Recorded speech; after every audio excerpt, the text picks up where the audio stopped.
Alors, je rentre doucement là du magasin Sennelier.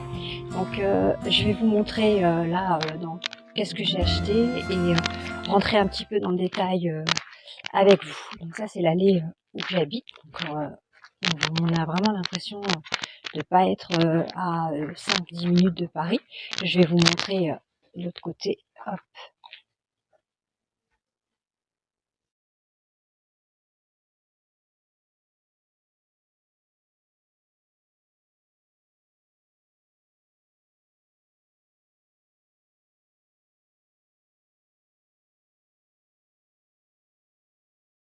Alors, de retour à la maison, je vous montre un petit peu ce que j'ai acheté chez Sennelier.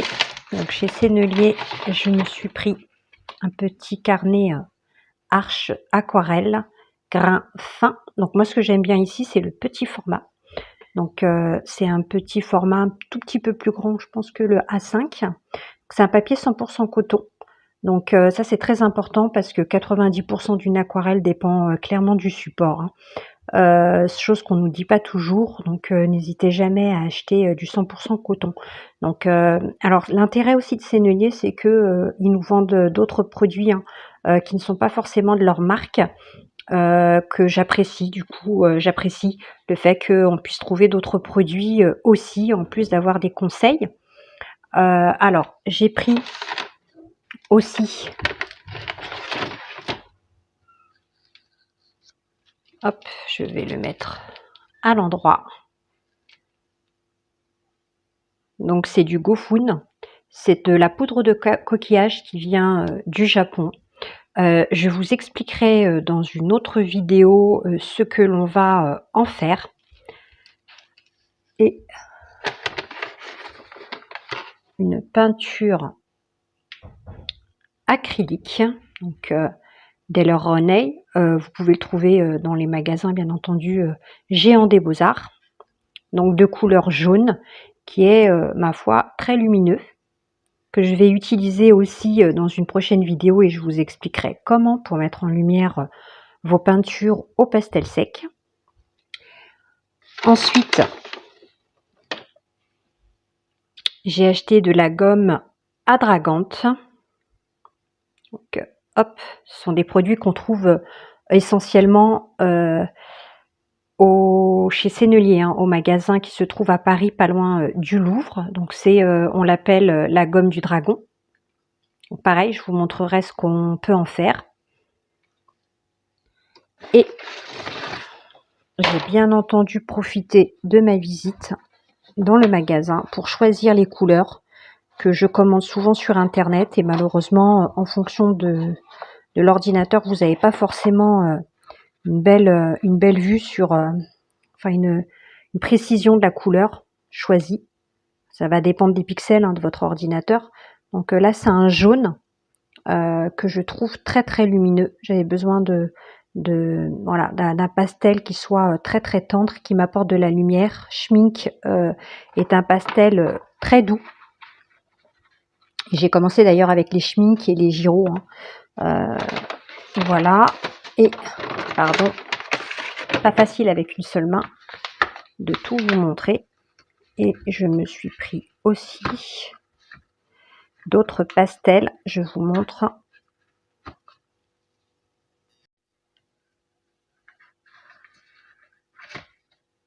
Donc, voilà les couleurs que j'ai pris. Donc très très très vives.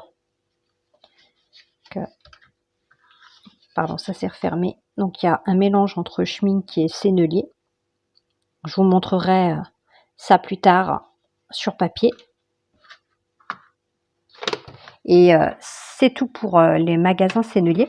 Donc j'en ai profité parce que Sennelier est à côté du Louvre, comme vous le savez, pour voilà, passer au carrousel. Et j'ai trouvé ce petit plateau plutôt sympa. Alors, hop.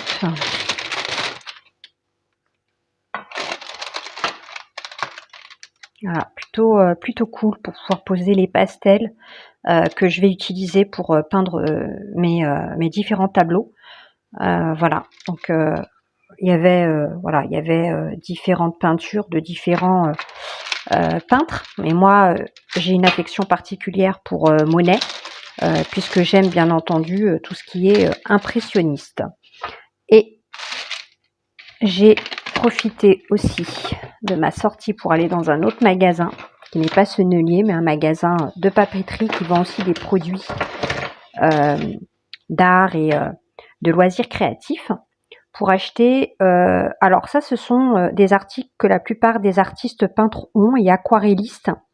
Donc ça c'est le pen brush de Faber-Castell, donc c'est un pinceau c'est un feutre mais qui fait un petit peu pinceau au niveau de la pointe, qui est plutôt agréable lorsque vous souhaitez dessiner ou rajouter des traits sur votre peinture aquarelle. Donc voilà, très bonne qualité. Le Micron 01, donc j'en avais déjà acheté chez Action, je vais comparer.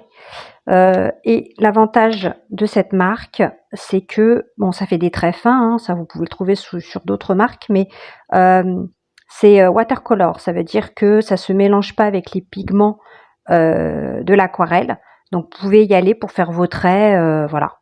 Donc ça c'est plutôt bien. Je vais essayer de reboucher avec une main, ce qui n'est pas évident. Je vais fermer aussi celui-là.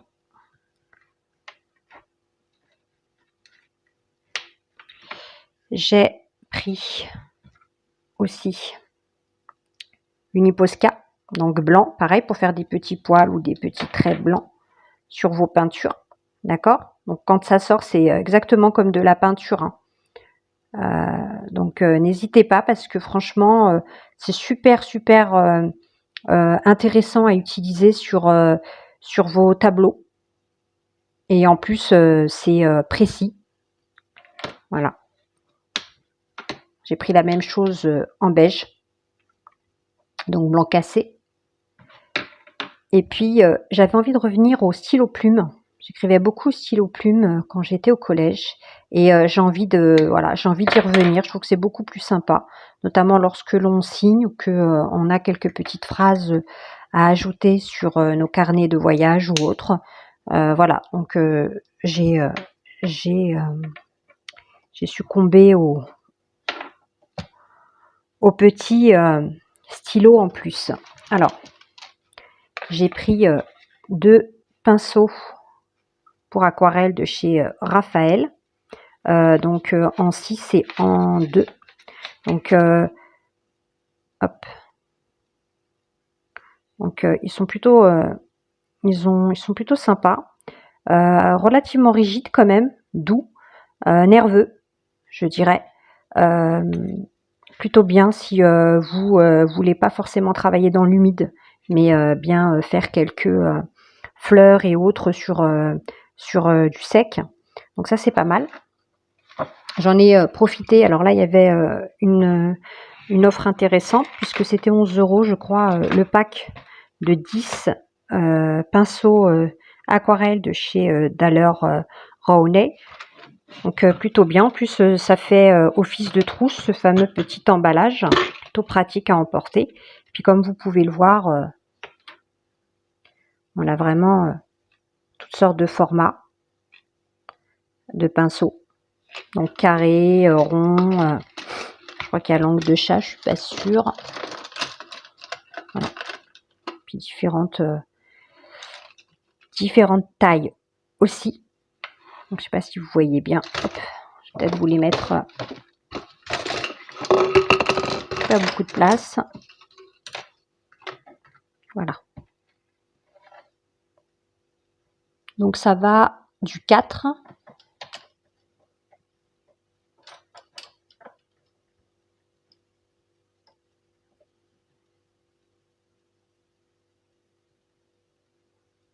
Après, je pense que là, il doit y avoir aussi la liste. Ouais, il y a la liste.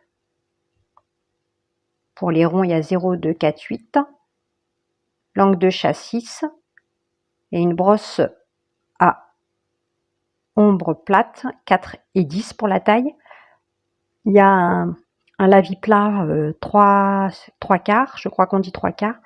Et amande 3 quarts et éventail taille 2. Voilà, vous en avez 10. Donc je les ai pas encore essayés, donc je vous donnerai mon avis. une fois que je les aurai utilisés. Et qu'est-ce que j'ai d'autre? Alors, des pochettes plastiques. Alors celles-ci, je les ai trouvées chez Action, donc vous n'allez pas les payer un prix exorbitant. Elles sont autocollantes, donc c'est super, et ça permet notamment de faire, voilà, de garder et d'emballer les petites peintures ou les cartes postales que vous souhaitez faire au pastel. Voilà, donc on peut les coller derrière. C'est les différentes miniatures qu'on a fait ensemble sur les différents tutos des vendredis derniers. Donc c'est les vidéos avantages à peindre en miniature. Donc voilà, je vous montre un petit peu.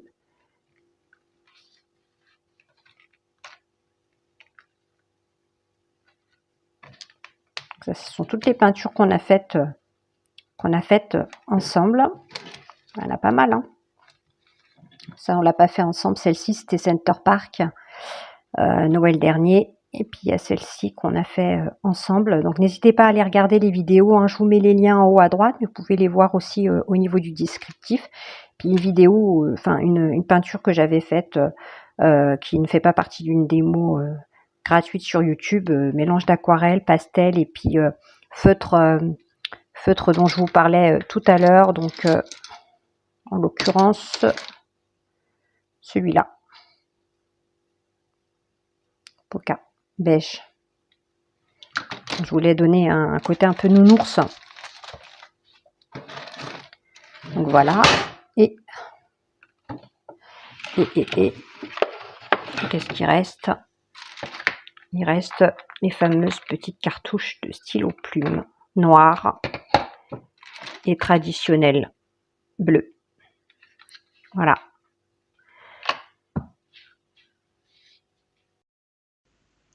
Et voilà une vue d'ensemble de mes achats, des produits que nous allons bien sûr utiliser dans mes prochaines vidéos. Je vous donnerai du coup mon avis et vous expliquerai comment les utiliser. Et notamment la dernière démo de la playlist Avantages à peindre en miniature. On peindra cette fois un petit lapin. Et je vais d'ailleurs vous montrer un aperçu ici. Je vous donne donc rendez-vous pour ce cours gratuit vendredi 13 mai. En effet, je serai en vacances la semaine prochaine. Il n'y aura donc pas de publication vendredi prochain. Si vous aimez ce type de vidéo, n'hésitez pas à liker, à partager et à vous abonner. En plus de me faire plaisir, eh bien, ça me permettra de continuer à partager gratuitement avec vous et d'être notifié des prochaines vidéos. En attendant, je vous souhaite un très bon week-end, j'espère à très bientôt et je vous souhaite une très bonne pratique. J'espère que cette démo et cette présentation de matériel et cette visite sur Paru vous aura fait plaisir. Moi, j'ai pris beaucoup de plaisir comme à chaque fois à partager avec vous. Et je vous réserve plein d'autres surprises sur les prochaines vidéos, mais je vous garde la surprise, je ne souhaite pas vous en dire davantage. Bien à vous et à très bientôt. Ciao, bisous.